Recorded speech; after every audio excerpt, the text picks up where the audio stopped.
Well, thanks for having me today. And with the 9 ideas that I submitted are really the Greater Des Moines Partnerships ideas. We work collectively to put this together, and it is true we sort of finished these up when Tiffany Tauschek and I were driving back from Sioux City from an Iowa Chamber Alliance meeting.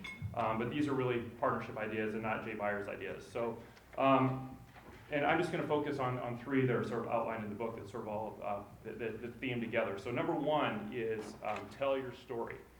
I tell our team all the time, nobody is going to tell our story for us, for our organization, for our city, for the things that we're trying to do. And we do that every day with a very aggressive national PR and marketing strategy. Some of the things that we've done that you've probably seen or hope that you've seen in the last couple of years is the new regional identifier, DSM USA. If you're doing social media today, make sure to hashtag DSM USA. You have a lot better chance of getting retweeted if you do that. We've launched this year a very aggressive national digital marketing strategy, both for talent and economic development. We're doing things on that front that nobody else in our industry that we believe is doing. We're seeing some really nice results from that as well too. And the third idea on the Tell Your Story is our DSM USA Ambassadors social media program. Raise your hand if you're one of our social ambassadors.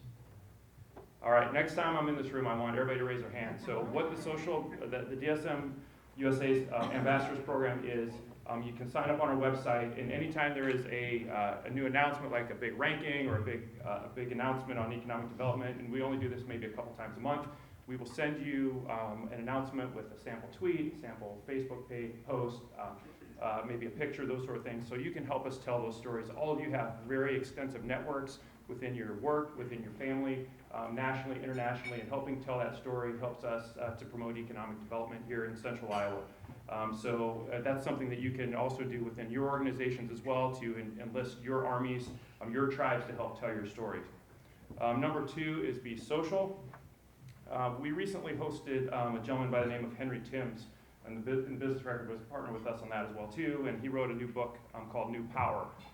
That is my book recommendation for today. If you've not read that book, pick that book up. But it really talks about the way things are changing in terms of how things are getting done.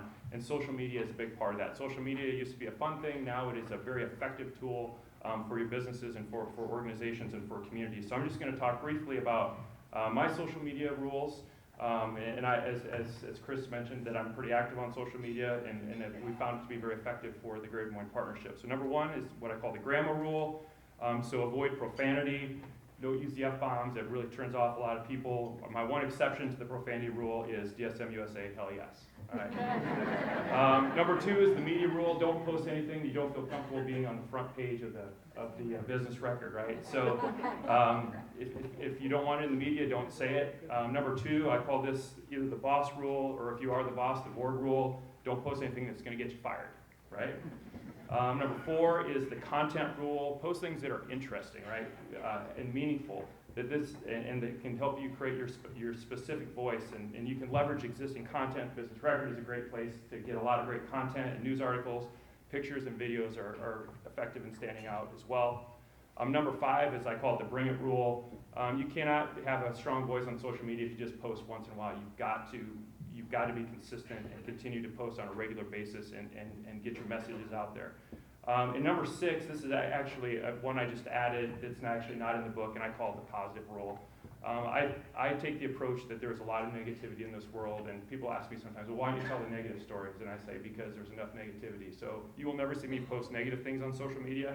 And we all, whenever you open up your Facebook feed or Twitter feed, it's loaded with negativity. But there's ways that you can get your message across without the venom and poison that's currently out there on all sides of the political spectrum. So that leads to number 3. That is be nice. And so I like to say that character still matters. Fight for what you believe in, but do so with civility.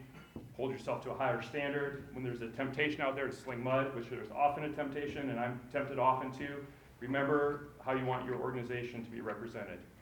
And my final thought on this is that being nice does not mean that you're weak. Being nice means being civil. It means being a trusted leader that people will follow and an effective advocate for your community and organization. And I started with mentioning the partnership team. And my assistant, Susan Strong, who's an extraordinary person, has a sign. And remember this, it says, because nice matters. Thank you.